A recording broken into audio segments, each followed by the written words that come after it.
वासुदेव।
गुरुर्ब्रह्मा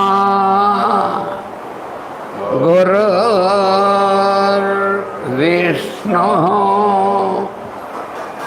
गुरुर्देवो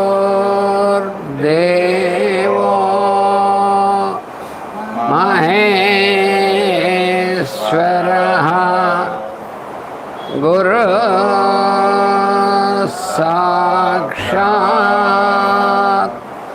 परं ब्रह्म तस्मै श्री गुरवे नमः।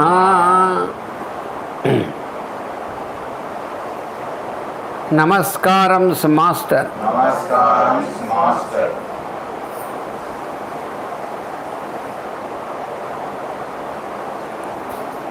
नमस्कारं मास्टर ईके। नमस्कारं मास्टर ईके।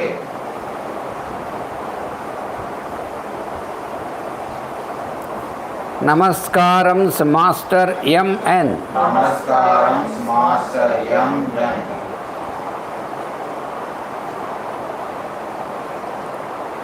नमस्कारं मास्टर सीवीवी।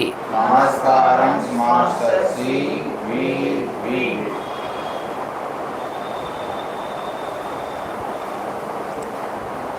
नमस्कारं मास्टर सीवीवी। नमस्कारं master CVV. Namaskaram Master CVV to your lotus feet. Namaskaram Master CVV to your lotus feet.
भूर्भुवः सुवः ॐ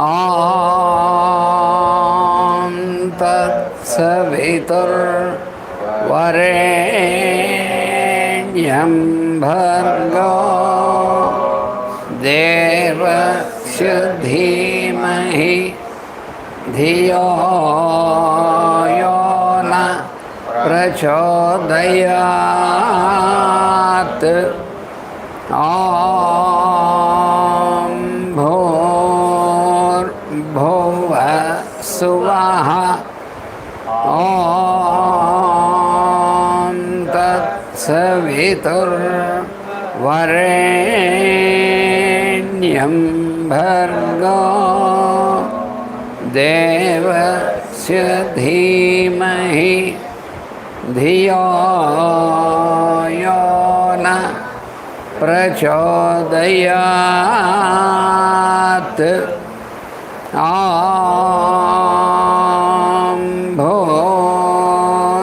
भूर्भुवः सुवः ॐ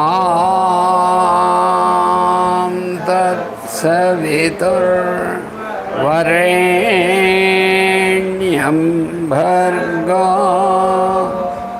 देवस्य धीमहि धियो यो न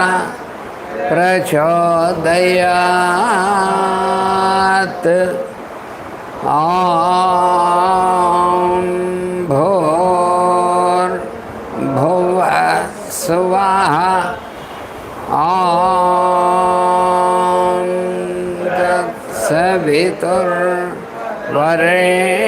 तत्सवितुर्वरेण्यं भर्गो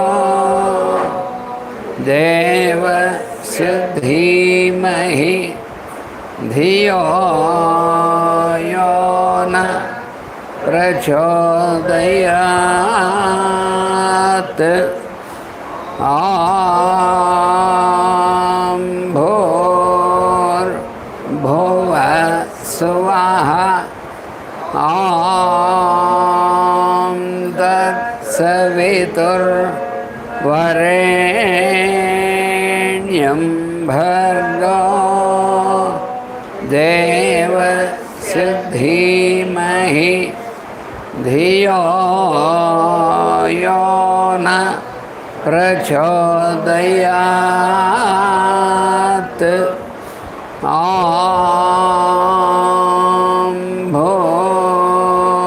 भूर्भुवः सुवः ॐ तत्सवितुर्वरेण्यं भर्गो देवस्य धीमहि धियो यो न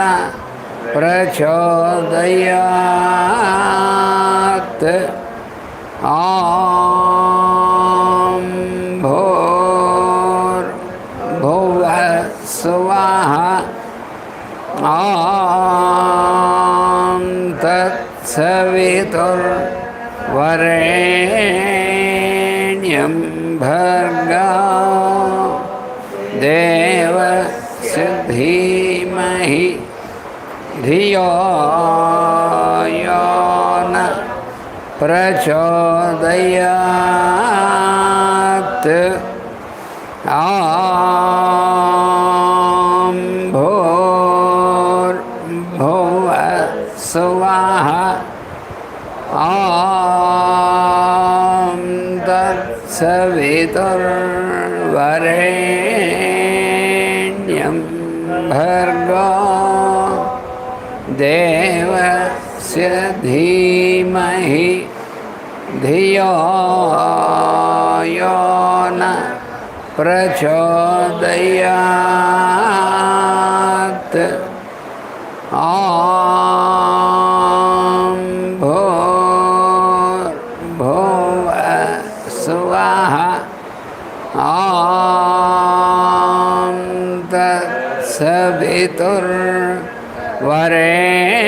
तत्सवितुर्वरेण्यं भर्गो देवस्य धीमहि धियो यो न प्रचोदयात् ॐ भूर्भुवः स्वः ॐ तत्सवितुर्वरेण्यं भर्गो देवस्य धीमहि धियो यो न प्रचोदयात् ॐ भूर्भुवः स्वः ॐ तत्सवितुर्वरेण्यं भर्गो देवस्य धीमहि धियो यो न प्रचोदयात्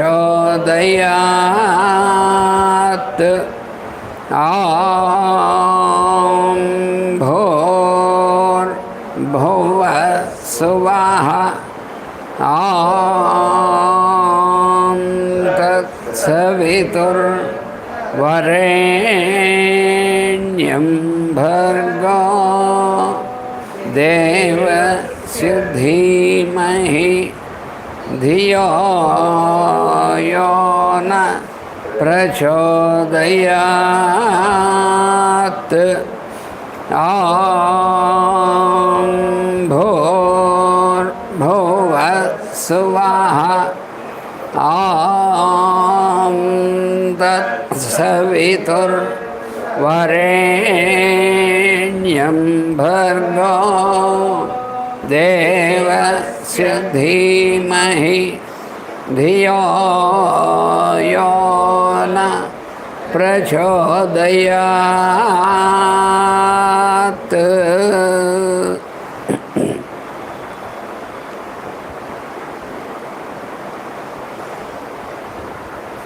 हरि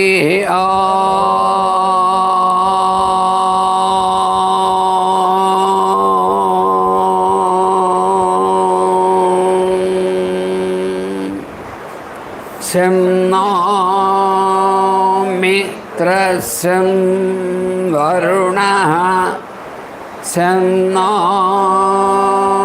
भवत्वर्यमा शं न इन्द्रो बृहस्पतिः शं नो विष्णुरुक्रमः नमो ब्रह्मणे नमस्ते वायो त्वमेव प्रत्यक्षं ब्रह्मासि त्वामेव प्रत्यक्षं ब्रह्म वदिष्यामि ऋतं वदिष्यामि सत्यं वदिष्यामि तन्मामवतु तद्वक्तारमवतु अवतु माम् अवतु वक्तारम् ॐ शान्ति शान्ति शान्ति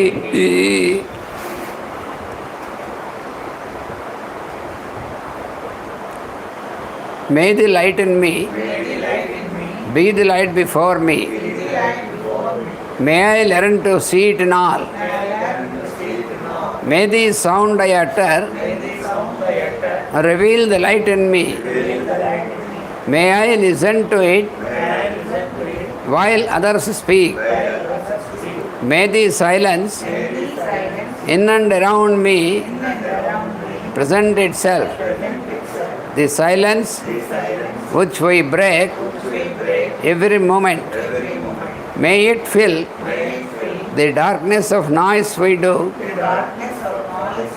and convert it into the light of our background. Let virtue be the strength of my intelligence. Let realization be my attainment. Let my purpose shape into the purpose of our earth. Let my plan be an epitome of the divine plan. May we speak the silence without breaking it. May we live in the awareness of the background.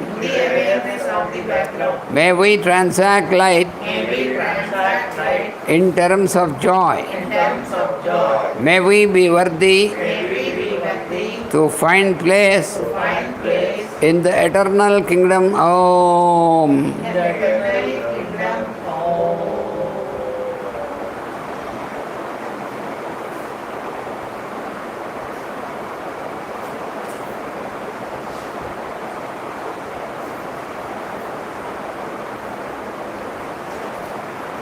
Loka samasta sukhino bhavantu.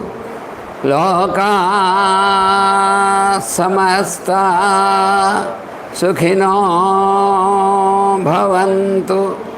Loka samasta sukhino bhavantu. Om Shanti Shanti Shanti.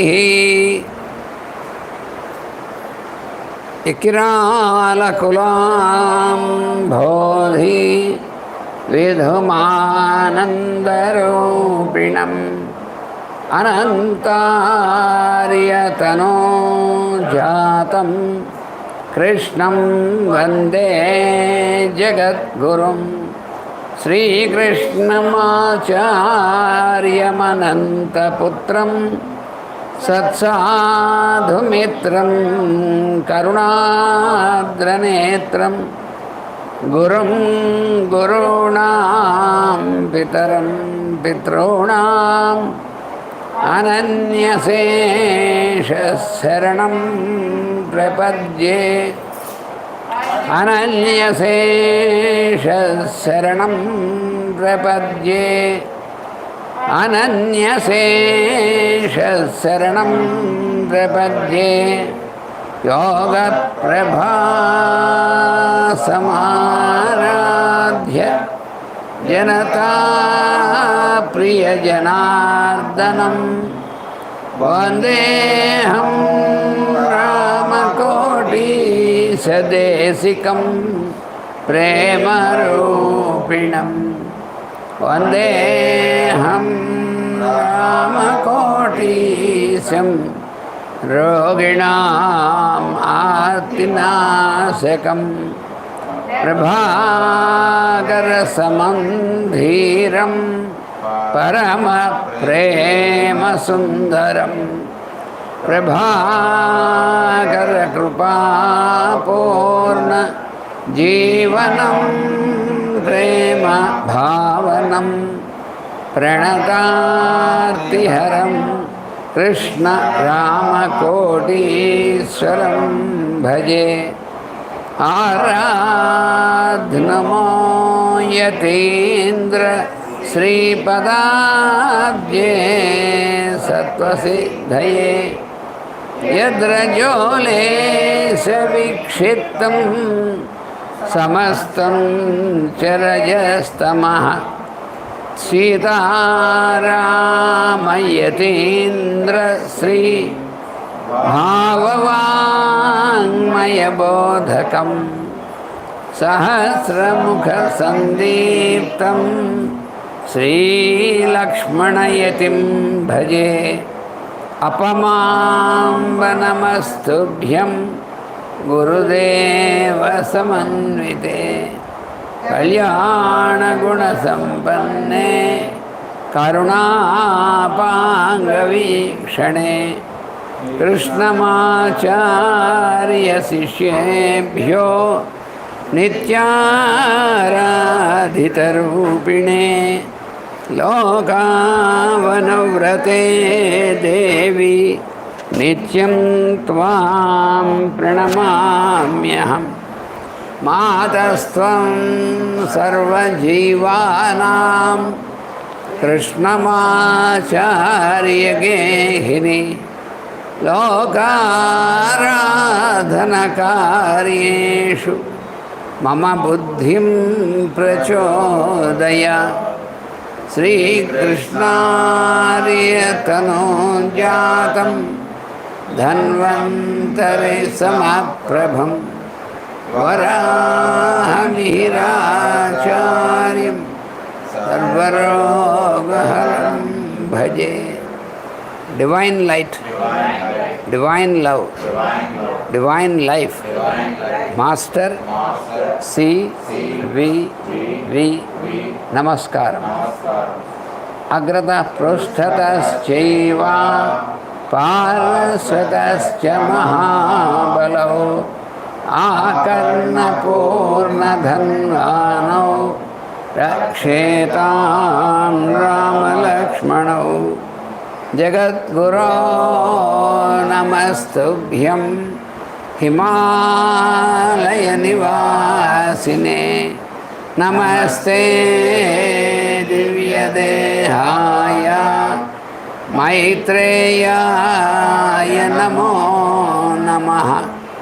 नमस्ते प्रेमरूपाय मायामोहविदारिणे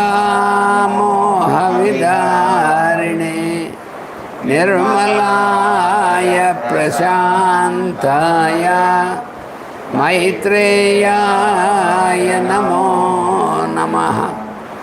नमस्ते बोधिसत्वाय नमस्ते पुण्यमूर्तये पूर्णानन्दस्वरूपाय मैत्रेयाय नमो नमः.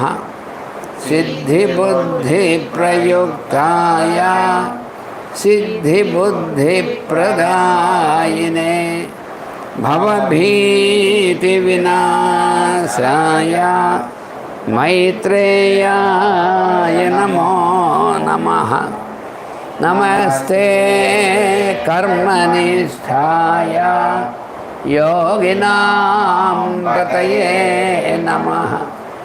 ब्रह्मज्ञानस्वरूपाय मैत्रेयाय नमो नमः. नमस्ते गुरुदेवाय नमस्ते धर्मसेतवे नारायणनियुक्ताय मैत्रेयाय नमो नमः. नमस्ते करुणासिन्धो प्रेमपीयूषवर्षिणे जगद्बन्धो नमस्तुभ्यं मैत्रेयाय नमो नमः. मैत्रेयाय नमो नमः. मैत्रेयाय नमो नमः. वासुदेव.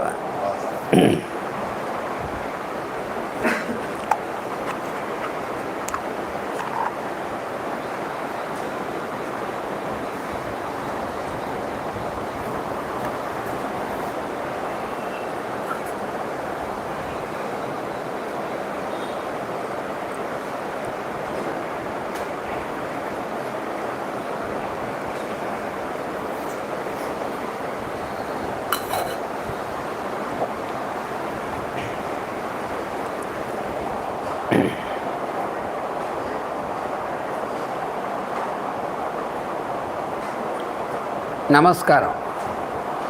आपदामपहर्तारं दातारं सर्वसंपदां లోకాభిరామం శ్రీరామం భూయో భూయో నమామ్యహం.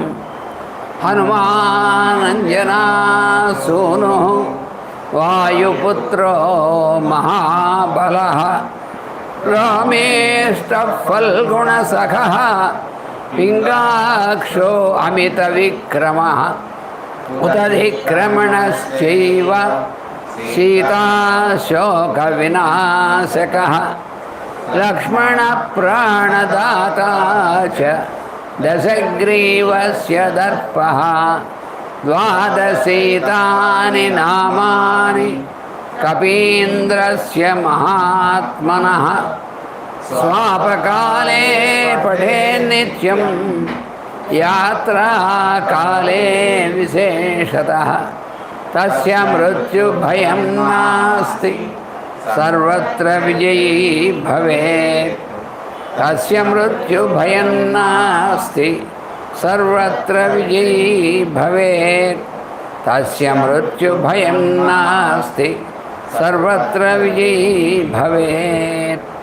శ్రీరాఘవం దశరథాత్మజమప్రమేయం సీతాపతిం రఘుకులాన్వయరత్నదీపం ఆజానుబాహుమరవిందదళాయతాక్షం రామం నిశాచర వినాశకరం నమామి. రామాయ రామభద్రాయ రామచంద్రాయ వేధసే రఘునాథాయ నాథాయ సీతాయా పతయే నమః. నమోస్తు రామాయ సలక్ష్మణాయ దేవ్యై చ తస్యై జనకాత్మజాయై. నమోస్తు రుద్రేంద్రయమానిలేభ్యో నమోస్తు చంద్రార్కమరుద్గణేభ్యః. తదన్నసం పాండురదంతమవ్రణం శుచిస్మితం పద్మపలాశలోచనం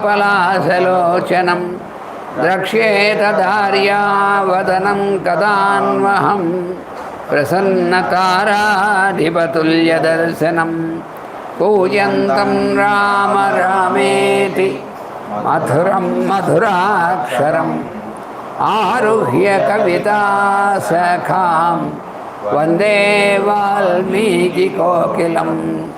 సర్వవేదార్థతత్వజ్ఞం వేదార్థప్రతిపాదకం పురాణసారసర్వజ్ఞం కృష్ణం వందే జగద్గురుం. ఓమస్మద్గురుభ్యో నమః.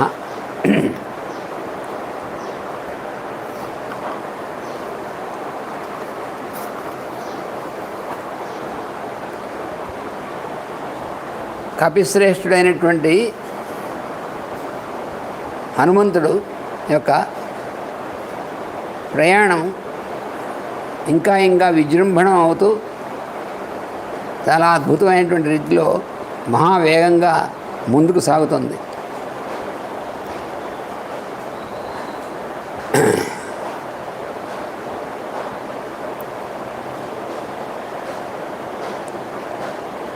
కపివాతశ్చ బలవాన్ మేఘవాతశ్చ నిర్గతః సాగరం భీమనిర్హాదం కంపయామాస దుర్భృశం. ఆయన తన యొక్క శరీరంతో, ఆయన యొక్క బలం, ఆయన యొక్క వేగం, దాంతో ఆ ముందుకు సాగుతుంటే ఆ వేగంతో ఎదురు నుంచి వచ్చేటువంటి వాయువు, గాలి చాలా ప్రబలంగా వీస్తుందన్నమాట. అది మేఘాల యొక్క పైన ఉన్నటువంటి సమూహం ఉందే అక్కడ కూడా వ్యాపించిపోతుంది. అక్కడి నుంచి మేఘాల నుంచి వచ్చేటువంటి మళ్ళీ ఆ వాయువు అక్కడ భయంకరంగా గర్జన చేస్తుంది. చేసి మళ్ళీ ఆ వాయువు తిరిగి అంతే వేగంతో మళ్ళీ వచ్చి కింద ఉన్నటువంటి సముద్ర తరంగాలను అలకలనం చేస్తుంది. అలా ఉందన్నమాట. ఆకాశం మధ్యలో రోదసిలో ఆయన పైగా రోదసి అనేటువంటిది మధ్యలో ఉన్నటువంటిది అది రుద్రలోకం. అక్కడ ఉన్నటువంటిది అంతా కూడా ఎనర్జీ యొక్క లోకం అన్నమాట. అది మనకి భూర్భువస్వ అని 3 లోకాలు ఉంటాయి. ఈ భూ అంటే మనం భౌతికమైనటువంటి లోకం, మన ద్రవ్యమయమైనటువంటిది, మనం ప్రత్యక్షంగా మనం చూసేటువంటిది, అది భూ అనేటువంటి లోకం. దానిపైన ఉన్నటువంటిది భువర్లోకం. భువహ అనేటువంటిది అదేమిటంటే ఆ పైన ఉన్నటువంటిది భూలోకానికి మధ్యలో ఉన్నటువంటి ఇంటర్మీడియరీ అనేటువంటిది అన్నమాట. దాంట్లో అంతా కూడా రుద్రలోకం అంటారు. అది ఈ భూ అనేటువంటిది అంతా వసులోకం, మధ్యలో ఉన్నటువంటిది రుద్రలోకం. అక్కడంతా కూడా దాని ప్లేన్ ఆఫ్ వైబ్రేషన్ అంటారు. మహాధ్వనులు, రాపిడి అవన్నీ కూడా అక్కడ జరుగుతూ ఉంటాయి. ఈ నీటి యొక్క ఇది, తర్వాత మేఘాల యొక్క గర్జన, ఇవన్నీ కూడా అక్కడ జరుగుతూ ఉంటాయి.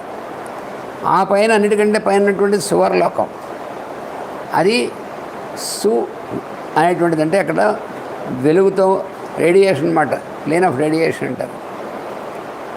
అందువల్ల ఈ మధ్యలో ఈయన ప్రయాణం చేస్తున్నాడు. ఆ భూమి ఆకాశాల మధ్యలో ఉన్నటువంటి రోదసిలో ఈయన ప్రయాణం చేస్తున్నాడు. ఆ చేస్తున్నప్పుడు కిందన సముద్ర జలం తరంగాలతో ఉన్నటువంటిది, పైన మేఘాలతో ఉన్నటువంటిది, అందులోనూ జలం ఉంటుంది, ఇందులోనూ జలం ఉంటుంది. ఈ మధ్యలో ఈయన యొక్క వేగంతో ఆ గాలి వీస్తే ఆ గాలి ఒకసారి కిందకి వెళ్ళి ఆ సముద్రం పైన నుంచి వచ్చినటువంటిది ఈయన శరీరం యొక్క వేగానికి వచ్చినటువంటిది అది మళ్ళీ పైకి వెళ్ళి ఆ మేఘాల యొక్క నుంచి వచ్చేటువంటి దీని నుంచి మళ్ళీ కిందకు వచ్చి ఇవన్నీను అంటే ఏంటంటే ఈ మొత్తం అంతా కూడా అటు ఇటు పైనుంచి కిందకి, కింద నుంచి పైకి, ఇవన్నీ వైబ్రేషన్ కదా. అందుకని అలా ఆ ప్లేన్ ఆఫ్ వైబ్రేషన్లో ఆ శక్తి అనేటువంటి శక్తిమయమైనటువంటి దీంతో ముందుకు వెళ్తున్నటువంటి ఆయనకి ఇది ఆ సముద్ర జలాన్ని అంతటినీ కూడా అలకలోలం చేస్తున్నట్టుగా ఉందన్నమాట. అందులో కూడా మరి సముద్రం జలాలు ఎప్పుడైతే ఆ అలలతో అలకలంగా ఉంటాయో అందులో కూడా ధ్వని వస్తుంది, మేఘాలని ధ్వని వస్తుంది. ఈయన శరీరం యొక్క వేగానికి ఎదురుకుండా వచ్చేటువంటి గాలి యొక్క ధ్వని వస్తుంది. అంతా కూడా సౌండ్ అన్నమాట. ఈ సౌండ్ అనేటువంటిది కూడా వైబ్రేషన్ కదా, అది మరి అది కూడా అంత ప్రచండంగా ఉంటుందన్నమాట. వికర్షన్ ఊర్మిజాలాని బృహంతి లవణాంభసి పుప్లువే కపిశార్దూలో వికిరణ్ నివరోదసి. అప్పుడు ఆయన ప్రచండమైనటువంటి వేగంతో ఆ పెద్ద పెద్ద అలలతో ఉన్నటువంటి సముద్రాన్ని ఆకర్షిస్తున్నట్టుగా ఉందన్నమాట. ఆ అలలు ఇలా పైకి లేస్తాయి కదా, బాగా పెద్దవి లేస్తాయి ఈ గాలి వీటికి వాడింటికి. అది ఎలా ఉందంటే ఈయన వైపుకి ఆకర్షింపబడుతున్నట్టుగా ఉంది. ఈయన సముద్రం కంటే పైనుంచి వెళ్తున్నాడు, కానీ ఆ అలలు పైకి లేవడంతో ఉన్నప్పుడు ఎలా ఉందంటే లవణాంభవం అంటే ఆ ఉప్పులో నీటితో ఉన్నటువంటి సముద్రం యొక్క ఇది ఉందే, అందులో ఉన్నటువంటి జలాలు ఉన్నటువంటివి వికర్షన్ అంటే ఒకసారి బాగా లాగుతుందన్నమాట. అది పైకి లాగుతున్నటువంటిది. ఈ ప్రకారం అలాగా పైకి పడుతున్నటువంటిది. ఈ మొత్తం పృథివీ ఆకాశాన్ని రెండింటినీ కూడా అలా కలిపేస్తున్నట్టుగా ఉన్నట్టుగా ఉందన్నమాట. కింద ఉన్నటువంటిది పైన ఉన్నటువంటిది రెండింటినీ కూడా మధ్యలో ఈ రెండుకి లింక్ అనమాట. అది ఈ పై లోకానికి కింద లోకానికి ఉన్నటువంటిది ఈ మధ్యలో ఉన్నటువంటిది రుద్రలోకం లేక ప్లేన్ ఆఫ్ వైబ్రేషన్ అనేటువంటిది ఒక లింక్ అనమాట. అది ఆ విధంగా ఈ రెండు పైన ఈ కింద ఉన్నటువంటి రెండింటినీ కూడా పుప్లువే కపిశార్దూల వికిరణ్ని రోదసి. ఆ రోదసిలో ఉన్నటువంటి దాన్ని వికిరణ్ అంటే ఏమిటంటే చుట్టూ అంతా స్ప్రెడ్ చేస్తున్నట్టుగా అన్ని వైపులకి కూడా స్ప్రెడ్ అవుతున్నట్టుగా అనమాట. ఆ రోదసి అనేటువంటి దాంట్లో అలా చేస్తున్నాడు. ఆయనకు ఆ ప్రయాణం అలా ఉందన్నమాట. మేరు మందర సంకాశాన్ ఉద్గతాన్ సుమహార్ణవే అత్యక్రామన్ మహావేగస్తరంగాన్ గణయన్నివా. ఇంకా ఆ పైన ఆయన ఎగురుతుంటే మేరు పర్వతం అలాగే మందర పర్వతంలాగా ఉన్నటువంటి ఉన్నాయి. అక్కడ అవి సముద్రంలో ఉన్నటువంటి పర్వతాలు కూడా ఉంటాయి. మనం చెప్పుకున్నాం కదా, పర్వతాల యొక్క రెక్కలు ఇంద్రుడు ఛేదిస్తే అవన్నీ కూడా రెక్కలు దిగి కిందకి భూమి మీద కొన్ని, సముద్రంలో కొన్ని ఇలాగ అంటే ఆ తలం మీద కొన్ని లోపల నీళ్ళలో కొన్ని అలా ఉన్నాయన్నమాట అవి. అలాగ ఈ బాగా ఎత్తైనటువంటివి కూడా ఉంటాయి. ఈ సముద్రం మీద ఉన్నటువంటి అలలు ఇలా ఇలా ఎగిరిపడుతుంటే ఈ లోపల ఉన్నటువంటి పర్వతాలు ఎక్కువ కూడా కనిపిస్తూ ఉంటాయి. అందుకని మేరుమందర సంకాశాన్ అవి ఎలా ఉన్నాయంటే ఈ పైకి ఎగురుతున్నటువంటి సుమేరు అంటే మంచి మేరు పర్వతం, మందరాచలం వాటితో సమానంగా ఉన్నటువంటి ఈ అలలు కూడా కింద నుంచి పర్వతాల్లా కనిపిస్తున్నాయట. అంత అలా కనిపిస్తున్నాయి. అది ఇందులో ఇంకో విచిత్రం ఉంది. మేరు అంటే అది మేరు పర్వతం ఎక్కడ ఉంటుంది అంటే చాలా పైన ధ్రువ నక్షత్రం కంటే ధ్రువుడి కంటే పైకి ఉన్నటువంటి వ్యాపించినటువంటిది దాన్ని మేరు అంటారు. అందుకని అన్నిటికంటే ఎత్తైనటువంటి ప్రదేశం మేరు. మందరం అనేటువంటిది ఇలా ఎక్కడ ఉంటుంది, అన్నిటికంటే కిందన ఉంటుంది. ఎందుకంటే అది సముద్ర మథనం జరిగినప్పుడు దేవదానవులు మథనం చేసినప్పుడు ఆ పర్వతం చుట్టునటువంటి దాన్ని అటు ఇటు చిలకడం కోసం మధ్యలో కవర్లాగా పర్వతం ఉండాలన్నమాట. అందుకని మందర పర్వతాన్ని అక్కడ పెట్టారు వాళ్ళు. ఆ పర్వతం కిందకి పడిపోకుండా అడుగున ఆయన తాబేలు అవతారం ఎత్తి కిందన దానికి ఇచ్చాడు. అలాగా ఈ కూర్మ అవతారంలో అలా చేశాడు ఆయన. ఈ మందర పర్వతం అనేటువంటిది కిందన, మేరు పర్వతం అనేటువంటిది పైన. అంటే ఈ మందలో ఉన్నటువంటి సహస్రారం అనేటువంటిది అన్నిటికంటే హయ్యెస్ట్ ఉన్నటువంటిది అది మేరు పర్వతంతో సమానం అన్నమాట.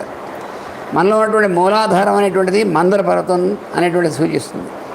అందుకని మేరు పర్వతం, మందర పర్వతం అంటే ఈ మధ్యలో ఉన్నటువంటిది అంతా కూడా ఈయన వెళుతున్నటువంటి మార్గం, ఈయన వెళుతున్నటువంటి ఇదంతా కూడా రామకార్యంతో వెళుతున్నటువంటిది. ఈయన మహావేగంతో మహా తేజస్సుతో వెళుతున్నటువంటి వాడు.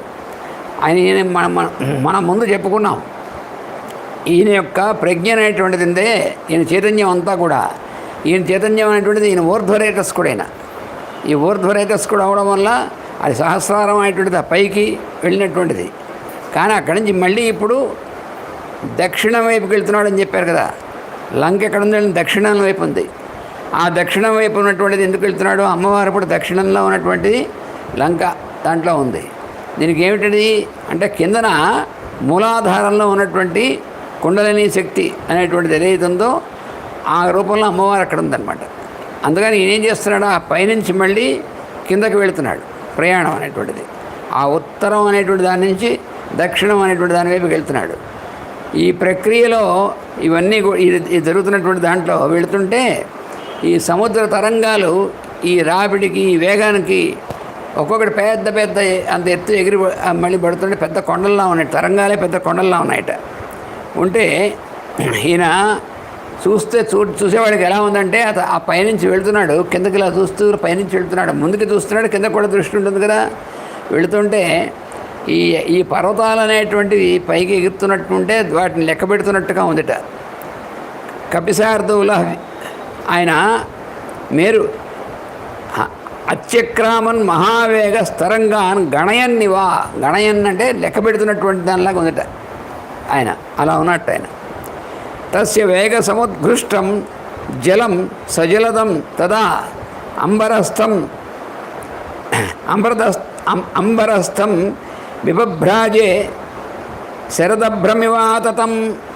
అలాగే ఆయన వేగంగా ఆ పైన ఉన్నటువంటి మేఘమండలంలో ఉన్నటువంటిది దీనిలో వెళ్తుంటే ఈ పైకి ఆకాశంలోకి ఈ తరంగాలు ఇవి లేస్తున్నటువంటిది ఇవి చేస్తే ఎలా ఉందంటే దీని నుంచి వచ్చినటువంటిది తస్య వేగ సముద్ఘృష్టం జలం. ఆ వేగం అనేటువంటి దానివల్ల పైకి లేచినటువంటిది ఆ నీరుందే సజలదం తదా. అది కింద ఉన్నప్పుడేమో ఎలా ఉంది? నీటితో ఉన్నటువంటి మేఘంలా ఉన్నటువంటిది అలా ఉంది. అంబరస్థం ఆకాశంలోకి అది ఆ పైకి లేచిన తర్వాత అక్కడలా ఉందంటే భ్రాజే శరదాభ్రమివాతతం. శరదాభ్రం అంటే శరత్కాలంలో ఉన్నటువంటి ఆకాశం. శరత్కాలంలో ఉన్నటువంటి ఆకాశం ఎలా ఉంటుంది? ఆ ఆకాశం అంత ముందు ఉన్నటువంటివి మేఘాలు ఉన్నటువంటి నీరంతా ముందు వర్షం నుంచి అయిపోతుంది కాబట్టి అవి బరువు లేకుండా తేలిగ్గా ఉన్నటువంటివి ఉంటాయి. తర్వాత నీరున్నప్పుడు మేఘాలు ఎలా ఉంటాయి, నల్లగా ఉంటాయి. ఆ నీరంతా వర్షం అయిపోయిన తర్వాత ఉంటే తెల్లగా ఉంటాయి మేఘాలు. అందుకని శరత్కాలంలో ఉన్నటువంటి మేఘాలలాగా తెల్లగా ఉన్నటువంటిది, చాలా స్వచ్ఛంగా ఉన్నటువంటిది ఆకాశంలో వ్యాపించి ఉన్నట్టు కనబడుతోందన్నమాట. ఆయన కూడా అలా స్వచ్ఛంగా కనబడుతున్నాడు. ఆ నీరు యొక్క ఇది కూడా శరత్కాలం యొక్క మేఘాలలాగా పైన కనబడుతోంది. అలా మొత్తం అలా కనబడుతుంది ఆ దృష్టి అంతా కూడా. ఇది కూడా ఏమిటంటే ఆయన ఆ ఆకాశంలో ఉన్నటువంటి నిర్మలమైనటువంటి తెల్లగా ఉన్నటువంటి ఆకాశం అనేటువంటిది ఇక్కడ చెప్పడంలో అది శరత్లో ఉన్నటువంటిది, శరత్కాలంలో ఉన్నటువంటిది దేనికి సంకేతం అంటే స్వచ్ఛతకు సంకేతం, ప్యూరిటీకి సంకేతం అన్నమాట అది. అందుకని ఆయన ఉన్నటువంటి స్థితి ఎలాంటిది, ప్యూరెస్ట్ స్థితిలో ఉన్నాడు. అలా ఉన్నటువంటిది. తిమి నక్ర ఝషా కూర్మ దృశ్యంతే వివృతాస్తదా. కింద జలం కూడా ఎలా ఉన్నాయి, స్వచ్ఛంగా ఉన్నాయి. మొన్న కూడా చెప్పాడు కదా, ఆ సముద్రంలో ఉన్నటువంటి నీళ్లు కూడా ట్రాన్స్పరెంట్గా ఉన్నాయి, స్వచ్ఛంగా ఉన్నాయి. పైన ఆకాశం అలా ఉండదు. అందుకనే కింద నీరు స్వచ్ఛంగా కనుకుంటే ఆకాశం ఆ నీటిలో ప్రతిబింబిస్తూ ఉంటుంది.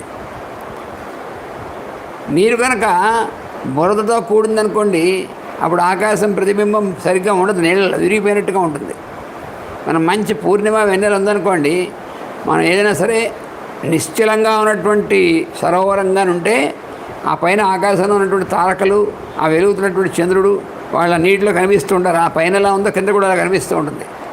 ఒకవేళ జలం కనుక బురదలో బురద ఉండి లేకపోతే అటు ఇటు కరిలిపోయి ఉండి అంటే ఏమవుతుంది, ఆ పైన ఉన్నటువంటి చంద్రుడు అంతా విరిగిపోయిన ముక్కల్లా కనిపిస్తాడు. అందుకని మనలో కూడా ఏమిటంటే స్వచ్ఛమైనటువంటి విధంగా కింద ఉంటే రిఫ్లెక్షన్ అనేటువంటిది పైనుంచి ఉంటే అప్పుడు మన ఆత్మ యొక్క ఆ వెలుగు ఏదైతే ఉందో ఆ వెలుగు ఈ కింద కూడా అలాగే వెలుగుతూ ఉంటే అప్పుడు మనం అన్ని స్థాయిల్లోనూ కూడా ఒకే వెలుగు వెలుగుతూ ఉంటుంది. లేకపోతే ఆ యోగ స్థితిలో లేనటువంటి వాళ్ళకి ఏమవుతుందంటే ఆ పైనుంచి వచ్చేటువంటి వెలుగు కాస్త ఇక్కడ అన్ని రకరకాలుగా మారిపోయినట్టుగా ఉండి విరిగిపోయినట్టుగా ఉండి అంత గజిబిజిగా ఉంటుందన్నమాట. ఇక్కడ అలా లేదు. ఇక్కడ సముద్రం నీరు చాలా స్వచ్ఛంగా కనబడుతుంది, ఆ పైన ఆకాశం స్వచ్ఛంగా కనబడుతుంది. అంతా మొత్తం ఆ శరత్కాలం యొక్క ప్యూరిటీ అంతా కూడా అంతా మొత్తం కనబడుతుంది. దానివల్ల ఏమిటి, తిమి నక్ర ఝషా కూర్మ దృశ్యంతే వివృతాస్తదా వస్త్రాపకర్షణేనేవ శరీరిణాం. ఆ కింద సముద్రంలో ఉన్నటువంటివి చేపలు, తాబేళ్ళు, ఇలా సముద్రంలో ఉన్నటువంటివన్నీ కూడా ఎలా ఉన్నాయంటే దృశ్యంతే వివృతాహ, అవి స్వచ్ఛంగా కనబడుతున్నాయి. నీరంతా ప్యూర్గా స్వచ్ఛంగా ఉంది, అందుకని అవి ఎక్కడున్నా సరే కనబడుతున్నాయి. అవి ఓపెన్గా కనబడుతున్నాయి అన్నమాట. అవన్నీ కూడా మామూలుగా ఉన్నటువంటి వీటిల్లో అయితే నీరు స్వచ్ఛంగా లేకపోతే లోపల ఎంత కనబడవు, కానీ ఇవన్నీ కనబడుతున్నాయి. ఈ కనబడుతుంటే ఎలా ఉందని చెప్తున్నాడంటే ఈయన వాల్మీకి మహర్షి ఏమన్నారంటే, ఇవి శరీరధారులైనటువంటి వాళ్ళు శరీరానికి వస్త్రం కప్పుకొని ఉంటే ఆ వస్త్రాన్ని కప్పినటువంటి వస్త్రాన్ని బయటికి లాగేస్తే వాళ్ళ శరీరం ఎలా అయితే కనబడుతుందో, కప్పుకున్నటువంటి శరీరం కాస్త వస్త్రం లాగేస్తే కప్పుకున్నటువంటి శరీరం అంతా కనబడుతుంది బయటికి. అలాగా ఈ సముద్రంలో ఉన్నటువంటి జీవులందరూ అవన్నీ కూడాను ఆ వస్త్రం తీసేసినటువంటి విధంగా ఎలా అయితే బయటపడిపోతాయో అలాగా అన్నీ కనిపిస్తున్నాడు, ఎలా ఉన్నావు ఎలా కనిపిస్తున్నాడు అవన్నీ కూడా. అందుకని వస్త్రాపకర్షణేనేన శరీరాణి శరీరిణాం క్రమమాణం సమీక్ష్యాథ భుజగా సాగరం గమాహ వ్యోమ్నితం కపిశార్దూలం సుపర్ణమివ మేనిరే. ఇంకాను అక్కడ సముద్రంలో ఉండేటువంటి సర్పాలు ఉంటాయి, సముద్రంలో కొని పాములు కూడా ఉంటాయి, సర్పములు ఉంటాయి.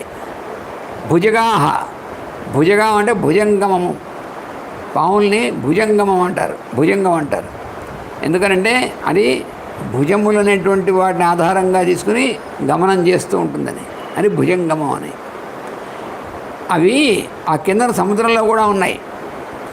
అవి ఎలా ఉన్నాయి, సాగర సంగమ, సాగరంలో ఉన్నటువంటివిగా ఉన్నాయి, భూమి లేవు ఇప్పుడు. అందుకని కొన్ని రకాలైనటువంటి పాములు నీళ్ళల్లో కూడా ఉంటాయి, కొన్ని రకాలైనటువంటి పాములు భూమి మీద ఉంటాయి. పాముల్లో చాలా రకరకాలైనటువంటి కేటగిరీస్ ఉంటాయి. అవి నేను ఈ కిందన సముద్రంలో ఉన్నటువంటివి ఏం చేస్తున్నాయంటే ఆకాశంలో ఎగురుతున్నటువంటి ఆ కపిశ్రేష్ఠుడైనటువంటి వాడిని ఆయన ఎగురుతున్నాడు. ఈ పాములు ఆయన యొక్క నీడ కూడా పడుతూ ఉంటుంది. అవి చూస్తున్నాయి. చూసి అమ్మో సుపర్ణుడు వచ్చాడేమో అంటే గరుత్మంతుడు వచ్చాడేమో అని భయపడుతున్నాయి అన్నమాట. చూసి ఆ వేగానికిను ఆ ఆకారం అంతా చూసి గరుత్మంతుడు వచ్చాడా అని అనుకుని ఉన్నాయన్నమాట. అలా అనుకుంటున్నాయి. దశయోజన విస్తీర్ణ 30 యోజనమాయత ఛాయా వానరసింహస్య జవే చారుతరాభవత్. ఈయన బ్రహ్మాండమైనటువంటి వేగంతో ఎగురుతున్నాడు పైన. శరీరం ఎంత పెద్దగా ఉంది అంటే అది ఒక పెద్ద పర్వతంలా ఉంది. అది దాని యొక్క వెడల్పు ఉందే అది 30 యోజనాలు ఉంది వెడల్పు. శరీరం అంత పెద్దగా పెంచేశాడు. వెడల్పు 30 యోజనాలు ఉందిట. అలాగే 10 యోజనాలు పొడవు ఉంది. ఆ 30 యోజనాలు పొడవు ఉంది, 10 యోజనాలు వెడల్పు ఉంది. అలా ఉందిట. పొడవు 30 యోజనాలు ఉందిట, 10 యోజనాలు వెడల్పు ఉందిట. అలాంటి శరీరంతో ఎగురుతున్నాడు. ఎగురుతుంటే ఎలా ఉంది ఆయన చాలా ఆ కింద నీడ మరి అంత నీడ పడుతూ ఉంటుంది సముద్రం మీద.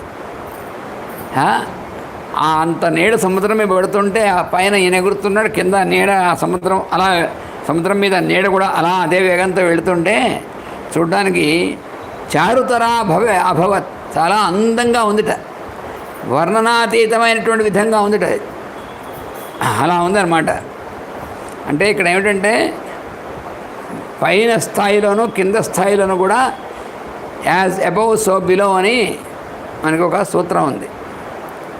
పైన ఎలా అయితే ఉంటుందో దాని యొక్క ఛాయ కిందగా ఉంటుంది. అంటే భౌతికమైనటువంటి కక్షలో కూడా మనకు ఉన్నటువంటిది అంతా కూడా మన ఎగ్జిస్టెన్స్ అంతా కూడా దేన్ని బట్టి ఉంటుందంటే మన పై స్థాయిలో మనం ఉన్నటువంటిది ఏదైతే ఉందో దాని యొక్క ఛాయలా ఉంటుందన్నమాట.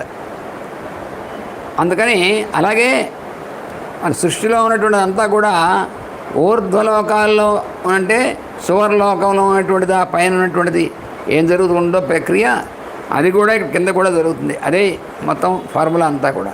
అందుకని ఇవన్నీ కూడా యాజ్ అబౌవ్ సో బిలో అని ఒక్క మాటలో చెప్పారు జాల్కూల్ మాస్టర్. అందుకని ఇది ఆ నీడ కూడా అంత ఈయన ఎంత వేగంతో వెళ్తున్నాడో నీడ కూడా అంత వేగంతో వెళ్తుంది. మరి అంత పెద్ద శరీరానికి అంత పెద్ద నీడ కనబడుతుంటే ఏమిటి విచిత్రంగా ఉంది అని సిరీస్ చూస్తుంటే చారుతరా అభవత్ చాలా అందంగా ఉంది. అది శ్వేతాభ్ర ఘనరాజీవ వాయుపుత్రానుగామిని తస్య సా సుశుభేచ్ఛాయ పతిత లవణాంభసి. ఆ లవణాంభసి అంటే లవణ సముద్రం అయినటువంటి దానిలో ఆయన యొక్క ఛాయ దాని మీద పడుతోంది కదా. ఆ ఛాయ ఆయన యొక్క నీడ అనేటువంటిది ఎలా ఉందంటే అది ఆ తెల్లటి మబ్బులు అని చెప్పాం కదా, ఆ తెల్లటి మబ్బుల్లాగా మంచి అలా అటువంటి దీంతో కాంతిలో ఉండి ఆయన్ని అనుసరిస్తూ వెళ్తున్నట్టుగా ఉందిట. అంటే ఏమిటి అలా వెళుతుంటే ఛాయ కొంచెం ఎగ్జాక్ట్గా కిందలా ఉండదు, కొంచెం వెనక్కి పడుతూ ఉంటుంది ఆయన ముందుకు వెళ్ళిపోతుంటే. అది ఎలా ఉందంటే ఆయన్ని అనుసరించి కింద ఇది కూడా వెళుతుంది, అదే దిక్కులో కింద వెళుతుంది అనమాట. అలా ఉందిట ఛాయ. తస్య సా సుశుభే ఛాయ పతిత లవణాంభసి వాయుపుత్రానుగామిని. ఆయనతో అనుగామిని అంటే కూడా వెళుతున్నటువంటిది, అనుసరించి వెళుతున్నటువంటిది. అలా ఉందిట అది అంతా కూడా. సుశుభే స మహాతేజ మహాకాయో మహాకపి వాయుమార్గే నిరాలంబే పక్షవానివ పర్వత. ఆకాశంలో అంత మహావేగంతో ఆ మహాకాయుడు మహా శరీరం పెద్ద ఆకారంతో అంత ప్రమాణంతో ఉన్నటువంటి శరీరంతో మహావేగంతో వెళ్తున్నటువంటి ఆయన వాయుమార్గంలో వెళ్తుంటే అది ఎలా ఉన్నాడు? నిరాలంబ. ఏమి ఆధారం దేన్ని పట్టుకుని వెళ్ళటలేదు కదా, ఏదో ఆధారం. ఇప్పుడు మనము ఆకాశంలో వెళ్తాం, కానీ మనం ఆధారం ఏమిటి? మనకు విమానం దేంట్లో వెళ్తాం. అంతేగాని నిరాలంబంగా మనం ఏదో వాడు సినిమాలు చూపించినట్టుగాను వాడు చూపిస్తారే వాళ్ళలాగా ఎగిరిపోయి వెళ్ళలేం. ఎప్పుడైనా కళల్లో వెళితే వెళ్తాం కానీ నిజంగా అలా వెళ్ళడానికి సాధ్యం కాదు మనకి. అందుకని మన నిరాలంబం కాదు, మన ఆలంబనం ఉంటుంది మనకి. ఈయన ఆలంబనం అనేటువంటిది ఏం లేదు, ఆధారం వేరే ఏం లేదు. ఆయనకి ఆయనే ఆధారం. అంటే ఎవరు? రాముడు ఆధారం ఆయనకి. ఏ ఆధారంతో వెళ్తున్నాడో ముందే చెప్పాడు. రాముడు ప్రయోగించినటువంటి బాణంలా వెళ్తున్నా అన్నాడు. అందుకని ఈయన వేగం అంతా కూడా ఆ రాముడిది. అందుకని నిరాలంబే వాయుమార్గే పక్షవానివ పర్వత, అలా వెళ్తున్నటువంటి ఆయన ఎలా కనిపిస్తున్నాడంటే రెక్కలు ఉన్నప్పుడు పర్వతాలు ఎలా పైనుంచి ఎగిరేవో అలా రెక్కలున్న పర్వతం మళ్ళీ ఎగురుతుందా అన్నట్టు కనిపిస్తున్నట్టు ఆయన. ఏనాసౌ యాతి బలవాన్ వేగేన కపికుంజర తేన మార్గేణ సహసా ద్రోణీకృత ఇవ అర్ణవ. ఈయన అంత బలం అంత వేగంతో ఉన్నటువంటి కపికుంజరుడు, కపిల్లో శ్రేష్ఠుడైనటువంటి వాడు. కుంజర అంటే ఏనుగు కదా, పెద్ద మొదపటైనలాగా అంత శ్రేష్టమైనటువంటి దీనంగా ఉన్నటువంటి వాడు. ఆయన అట్లా వెళుతుంటే ఏమవుతుంది, ఉన్నట్టుండి ఆ కిందనటువంటి ఆ జలాలు ఉన్నాయే ఈయన యొక్క వేగానికి, ఈయన యొక్క దీని నుంచి వచ్చినటువంటి గాలి యొక్క తాకిడికి మధ్యలో సుళ్ళు తిరిగిపోతున్నాయట. ఆ నీళ్లు ఇలా సుళ్ళు తిరిగిపోయి ఆ నీళ్లు పైకి ఇలా వచ్చేస్తాయన్నమాట. ఆ వచ్చినప్పుడు ఏమవుతుందంటే ద్రోణీకృత, దాని ద్రోణి అంటారు. మనం చూసారా పెద్ద తుఫాను వచ్చే ముందు ఆ పెద్ద గాలికి సముద్రంలో ఇలా సుళ్ళు తిరగడం మొదలెడుతుంది ముందు. అది తుఫాన్ తర్వాత 2-3 రోజుల్లో వస్తుంది, 4 రోజుల్లో వస్తుందనగా ముందు స్టార్టింగ్ ఇలా అలా ఉంటుందన్నమాట. అల్పపీడనం అంటారు. అల్పపీడనం ద్రోణి అంటూ ఉంటారు చూసారా. ద్రోణి అంటే ఆ లోపలికి ఇలాగా గాలి ఇలా కిందకి ప్రెషర్ ఎక్కువైపోయి ఆ చుట్టూ ఉన్నటువంటి నీళ్ళన్నీ ఇలాగైపోయి మధ్యలో ఖాళీ అవుతుందా అన్నట్టుగా ఏర్పడుతుందన్నమాట. ఈయన యొక్క శరీరం యొక్క వేగానికి, ఎగురుతున్నటువంటి వేగానికి వచ్చినటువంటి గాలి వల్ల ద్రోణీకృత, అలా సముద్రం కాస్త ద్రోణీకృతం అయిపోయినట్టుగా పెద్ద ద్రోణి ఏర్పడినట్టుగా అయిపోతుంది. ఆ ద్రోణి ఇలా ఈ ముందుకెళ్తున్న కొద్దీ ద్రోణి కూడా ముందుకెళ్తుందన్నమాట. అలా విచిత్రంగాను సముద్రంలో ఏమైనటువంటి ద్రోణి అంతా కూడా కదులుతూ ఈయంతో పాటు ముందుకెళ్తున్నట్టు కనిపిస్తుంది అన్నమాట. అంత ప్రెషర్లో, అంటే ఆ నీటి మీద ఈయన యొక్క వేగం యొక్క ప్రెషర్ నీటి మీద అంతగా ఉందన్నమాట. ఆపాతే పక్షి సంఘానాం పక్షిరాజి ఇవ వ్రజన్ హనుమాన్ మేఘజాలాని ప్రకర్షన్ మారుతో యథా. అలాగే మారుత అంటే వాయువు. ఆ వాయువు మేఘాలను ఏం చేస్తాడంటే ఆయన తన వైపుకి లాక్కుంటాడు. ఆ మేఘాలు అనేటువంటివి దేనివల్ల వెళ్తాయి? వాయువు యొక్క గమనాన్ని బట్టి వెళతాయి. అందువల్ల ఆ వాయువు యొక్క గమనంలో ఉన్నటువంటి విధానాన్ని బట్టి మేఘాలు అన్నిటినీ కూడా తన వైపు లాక్కొని వాటి యొక్క దిక్కున అనేటువంటిది, ఏ దిక్కులో మేఘాలు ప్రయాణించాలనేటువంటిది అంతా కూడా వాయువు యొక్క కంట్రోల్లో ఉంటుంది. ఇక్కడ ఈయన శరీరం, ఈయన కూడా మరి వాయుపుత్రుడే కదా. వాయువుకు ఉన్నటువంటి బలం, వాయువుకు ఉన్నటువంటి వేగం ఈయన సమానమైనటువంటివి అని చెప్పాడుగా ఈయనకి. అందుకని ఈయన పక్షి యొక్క సమూహాలు, ఈయన ఏ దీంట్లో వెళ్తున్నాడు, పక్షులు అనేటువంటివి కొన్ని చూసారా, చాలా పక్షులు కొన్ని ఖండాల నుంచి ఇంకో ఖండాలు ప్రయాణం చేస్తుంటాయి. ఎలాగైతే మనం మామూలుగా ఈ ఎయిర్లైన్స్ అన్నిటికీ కూడాను బలానా ఎయిర్లైన్స్ బలానా దీంట్లోంచి వెళ్ళాలి, బలానా దీంట్లోంచి వెళ్ళాలి అనేటువంటిది ఒక దీని ఉంటుంది. ఆకాశంలో వాళ్ళ యొక్క దీంట్లో వెళ్ళినట్టు ఎలా అయితే గ్రహాలకి వేరే వాటికి వేరే ఆర్బిట్ ఉంటుందో అలా ఇవన్నీ కూడా బలానా దీంట్లో వెళ్ళాలని. అలాగే పక్షులు కూడాను వాటికి తెలుసు, వాటి ఫిక్స్డ్ దీంట్లో వెళుతూ ఉంటాయి.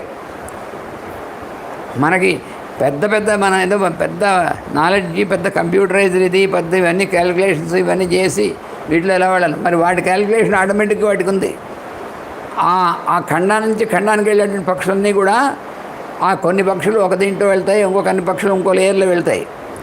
అలాగా ఆపాతే పక్షి సంఘానాం ఆ పక్షి సంఘములు అనేటువంటివి వెళుతున్నటువంటి దాంట్లో పక్షిరాజు ఇవ వ్రజన్, పక్షుల యొక్క రాజులాగా అంటే గరుత్మంతులాగా వెళుతున్నటువంటి ఆయన ఏం చేస్తున్నాడంటే ఆయన యొక్క దీని శరీరం నుంచి వచ్చేటువంటి ఆ గాలి యొక్క దీనివల్ల ఆ మేఘాలన్నీ కూడా ఏమవుతున్నాయి, కొన్ని మేఘాలు ఆయన వైపుకి ఆకర్షింపబడుతున్నాయి చుట్టూ ఉన్నటువంటివి. ఎలాగైతే వాళ్ళ తండ్రి అయినటువంటి వాయువు చేస్తుంటే ఎలా ఉన్నాయో అలాగే ఆ మేఘాలు అనేటువంటి ఈయన కూడా ఆకర్షిస్తున్నాడు. చూస్తే అందువల్ల ఆయన వాయువా అన్నట్టుగా ఉన్నాడు అనమాట. పాండురారుణవర్ణాని నీలమంజిష్టకాని చ కపినాకృష్యమాణాని మహాభ్రాణి చకాసిరే.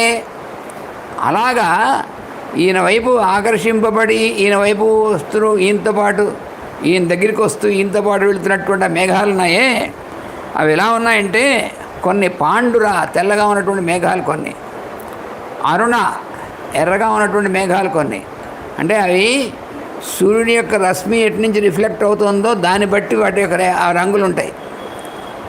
అంటే ఈయన ఉదయం బయలుదేరాడు, ఆ ప్రయాణం అంతా కూడా ఆ బయలుదేరినటువంటి దీన్ని బట్టి ఆ సూర్యుడు ఎక్కడున్నాడో దాన్ని బట్టి కొన్నేమో తెల్లని మేఘాలు, కొన్నేమో ఎర్రని మేఘాలు, అలాగే నీల అంటే కొన్నేమో నల్లటి మేఘాలు, మంజిష్టకాని అలాగే కొన్నేమో అంటే ఇంకో రకమైనటువంటి నలుపు కాదు అలా ఉన్నటువంటి మేఘాలు అన్నమాట. అవి కపిన ఆకర్ష్యమాణ అని ఈయన చేత ఆకర్షింపబడుతున్నటువంటివి, వాటితో అవి ఆకాశంలో ఉన్నటువంటివి రంగురంగులుగా ఉన్నాయి. ఒక రంగులో ఉన్నటువంటి కాకుండా ఇన్ని రంగుల్లో ఉన్నటువంటివి కలిసి ఇవన్నీ ఆకర్షింపబడుతూ ఇంత వెళుతుంటే ఏమిటో చాలా అద్భుతంగా ఉండదన్నమాట. మరి మనం ధ్యానిస్తే మనం తెలుస్తుంది ఇవన్నీ కూడా. అంటే ఇవన్నీ కూడా మన యొక్క ప్రజ్ఞ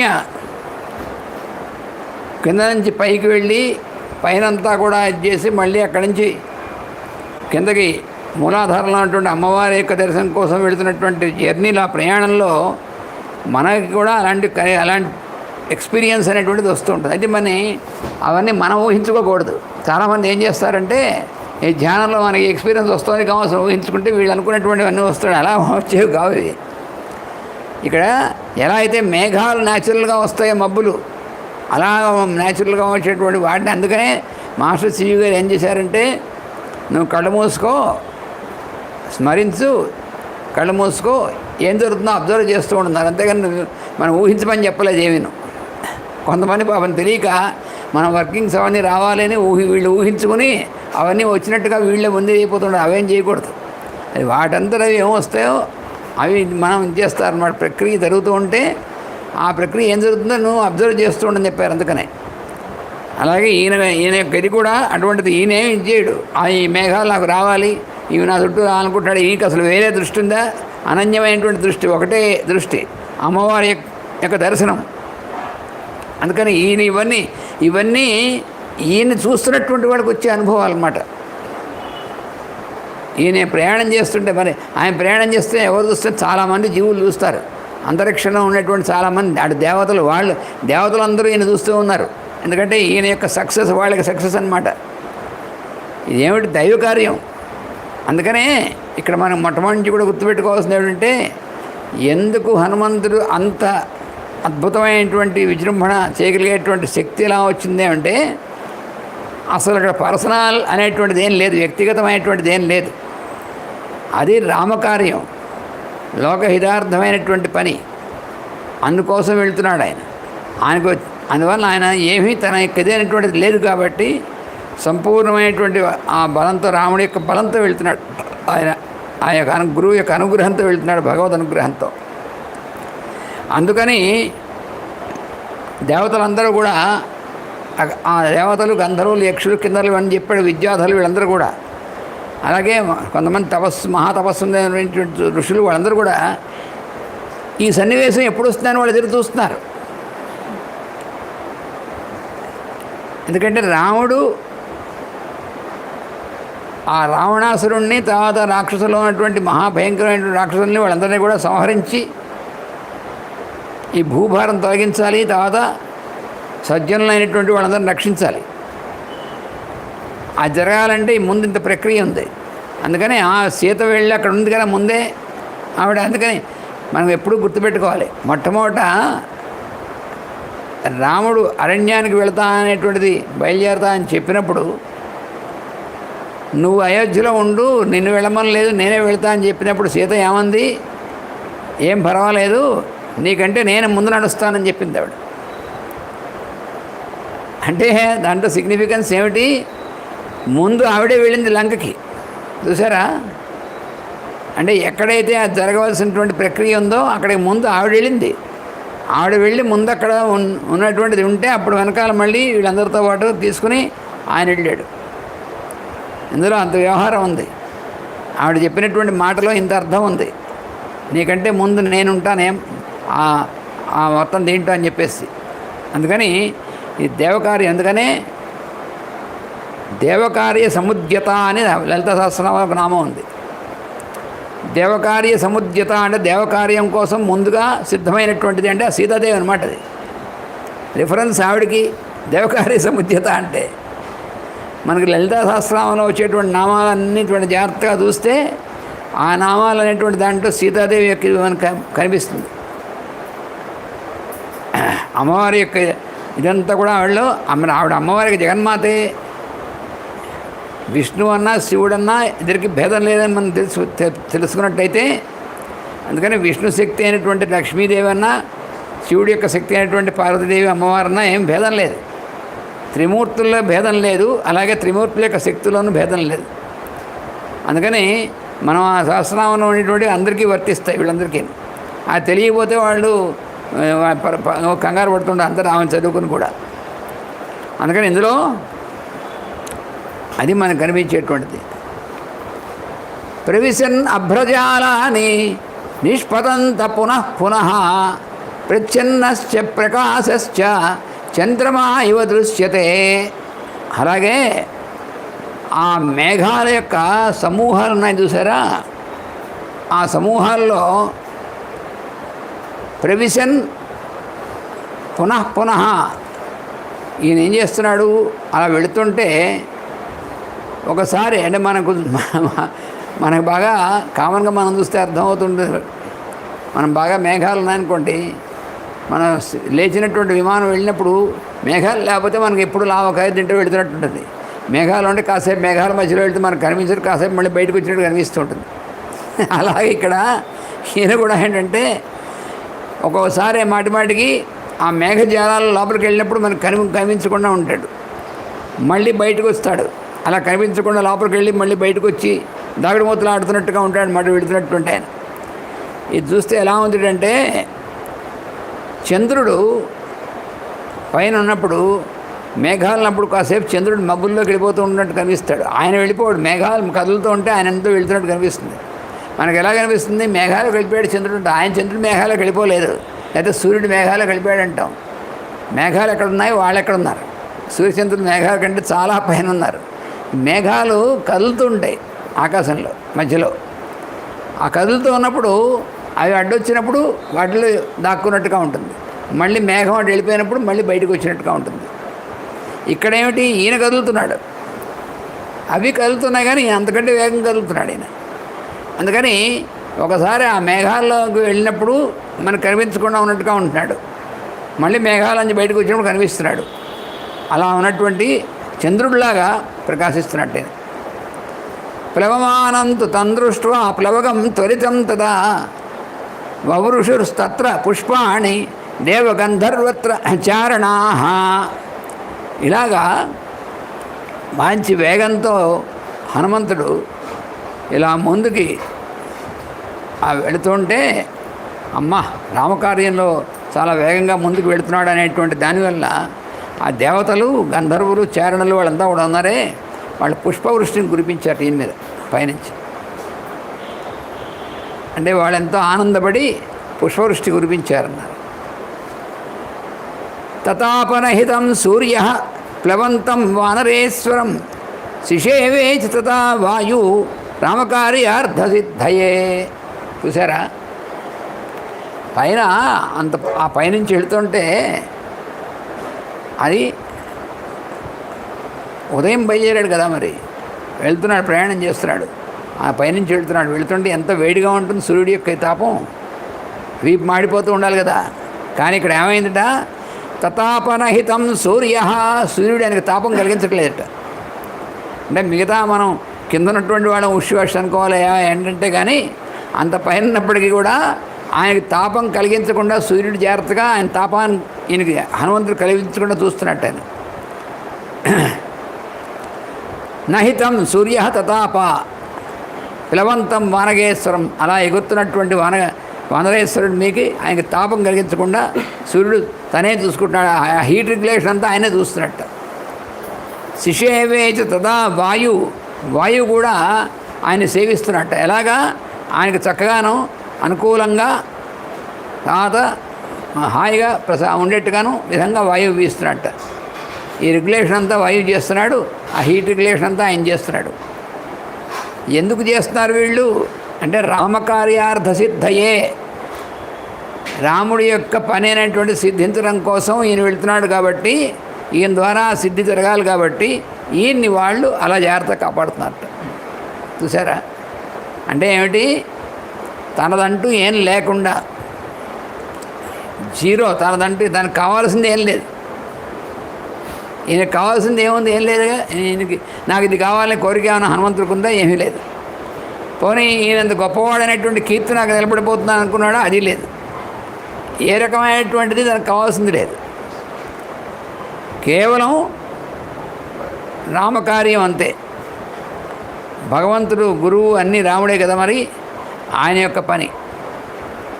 అలా ఉన్నటువంటి వాడికి చుట్టూ ఉన్నటువంటి ఏ రకమైనటువంటి ఎఫెక్ట్ కూడా వాడిమే ఉండదు అని అర్థం అన్నమాట. అంత 100% ఉన్నటువంటి వాళ్ళకి మామూలుగా, లేకపోతే మనకు అలా ఉన్నాం కానీ అనుకుంటే మరి ఎందుకు వచ్చింది అంటే మన అంత లేదని అర్థం. హనుమంతుడికి సూర్యుడు, వాయువు, దేవతలు అందరూ కూడా రామకార్యం కోసం వెళ్తున్నటువంటి వాడు కాబట్టి ఈయన జాగ్రత్తగా వాళ్ళు చూసుకుంటున్నారు, ఈయన సేవిస్తున్నారట. శిషేవే అంటే సేవిస్తున్నాడు అన్నాడు. వాయువు సేవిస్తున్నాడు, సూర్యుడు జాగ్రత్తగా చూసుకుంటున్నాడు. ఋషయస్తు తుష్టుశ్చైనం ప్లవమానం విహాయస జగుశ్చ దేవగంధర్వా ప్రశంసంతో వనౌకసం. అలాగే ఆకాశ మార్గంలో తిరుగుతున్నటువంటి వాళ్ళు, ఆకాశ మార్గంలో ఉన్నటువంటి ఈ వెళుతున్నటువంటి హనుమంతుడికి ఋషులు మునులు అయినటువంటి వాళ్ళందరూ ఏం చేస్తున్నారు, తుష్టువుహు స్తోత్రం చేస్తున్నారు. దీనికి ఈయన స్తోత్రం చేస్తున్నారు వాళ్ళు. అలాగే దేవతలు, గంధర్వులు వాళ్ళు ఏం చేస్తున్నారంటే ఈయన్ని ప్రశంసిస్తున్నారట. ఆహా, రామకార్యం కోసం ఎంత అద్భుతంగా వెళ్తున్నాడని వాళ్ళేమో ప్రశంసిస్తున్నారు. ఋషులు వాళ్ళు స్తోత్రం చేస్తున్నారు. ఈయన్ని స్తోత్రం ఏమైనా చేస్తారు, భగవంతుడిని చేస్తారు కదా. ఈయన స్తోత్రం చేస్తారంటే ఏమిటి, భగవంతుడికి ఈయనకి అభేదం అనేటువంటి చూస్తున్నారు అన్నమాట ఋషులు. చూసారా తమాషా. ఒక విచిత్రమైన ఒక తమాషా అయినటువంటిది ఉంది. ఎక్కడైనా దేవాలయాలు కట్టి పూజలు చేసేటువంటి ఎవరికి చేస్తారు, భగవంతుడికి చేస్తారు కదా. అలాంటిది ఆ భగవంతుడిని సేవించినటువంటి భక్తుడికి, ఆ భక్తుడు కూడా భగవంతుడితో సమానంగా దేవాలయాల్లో వీటిని ఏర్పాటు చేసి ఆ భగవంతుడిలాగే అర్చనలు అవి చేసేటువంటిది ఎవరున్నారండి హనుమంతుడు కాకుండా? హనుమంతుడు మరి ఎందుకు అంత ప్రపంచవ్యాప్తంగా కూడా రామాలయాలు అయితే ఉన్నాయో, మిగతా దేవాలయాలు అయితే ఉన్నాయో, హనుమంతుడు ఆలయాలు అంతా అవన్నీ బ్రహ్మాండంగా ఉన్నాయి. అంటే ఏమిటి, భగవంతుడికి భక్తుడికి అభేదము, అది అందులో ఉన్నటువంటి లక్షణం. అంటే ఏమిటి, ఈయన తనకంటూ ఏమీ లేదు, లోకహితమైనటువంటి పనే రాముడు చేసేటువంటిది. అందుకని ఆ లోకహితమైనటువంటిదే తన యొక్క ఇది పని కూడా.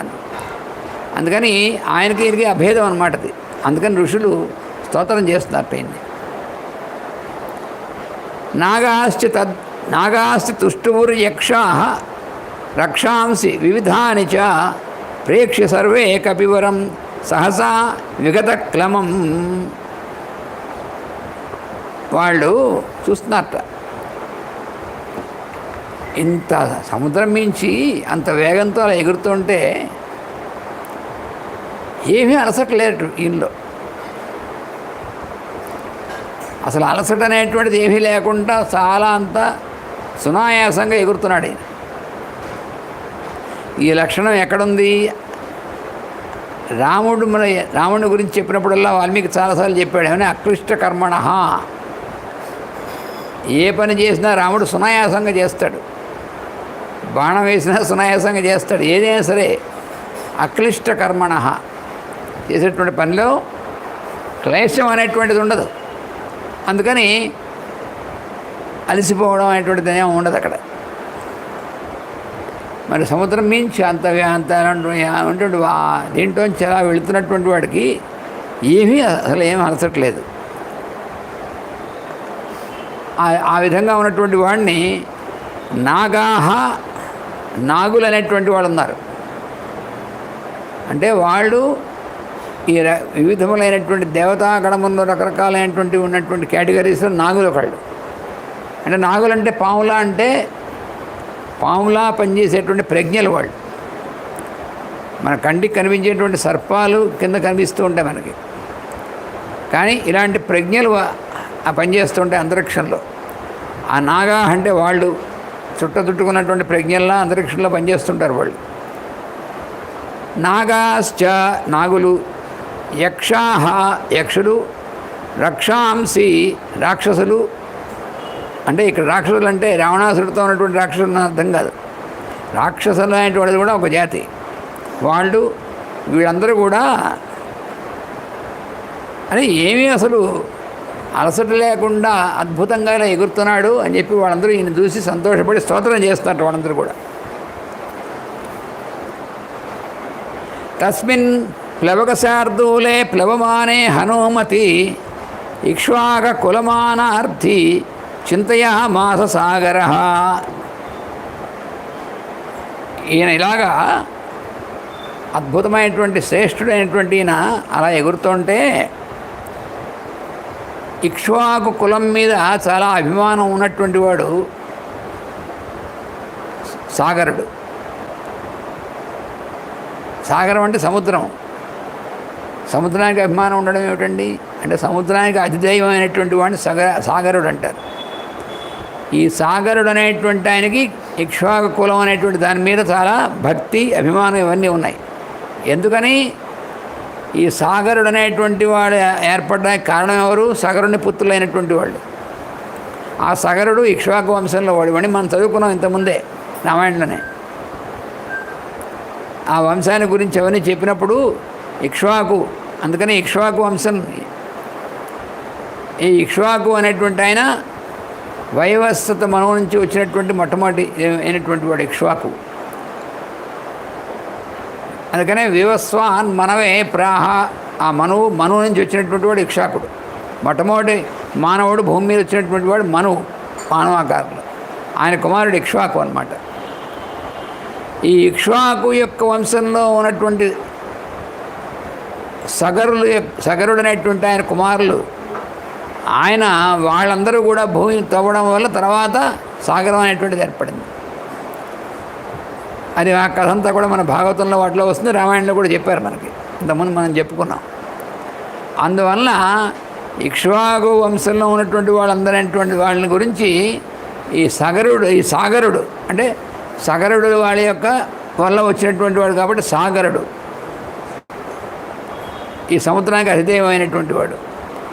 ఆయన చింతయామాస అంటే ఆలోచించట.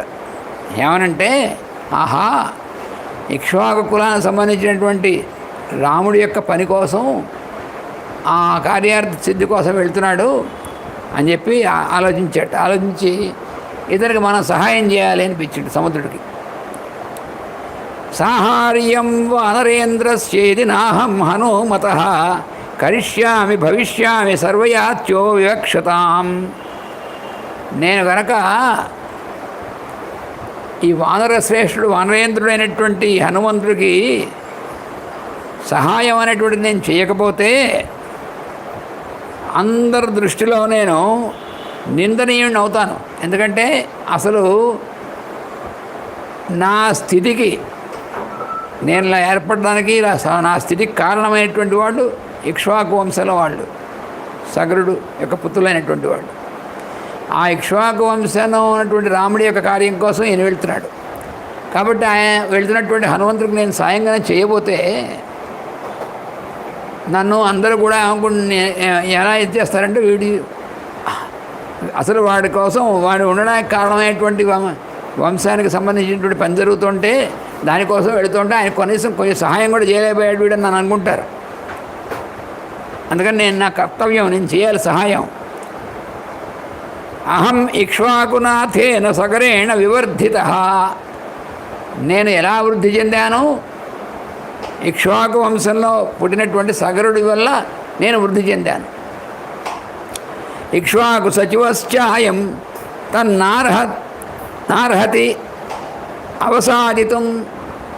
మరి ఈయన వెళ్తున్నటువంటి వాడు ఆ ఇక్ష్వాకు వంశంలో ఉన్నటువంటి వాళ్ళకి సచివుడు, అంటే మంత్రి లాంటి వాడు, సేవకుడు అయినటువంటి వాడు.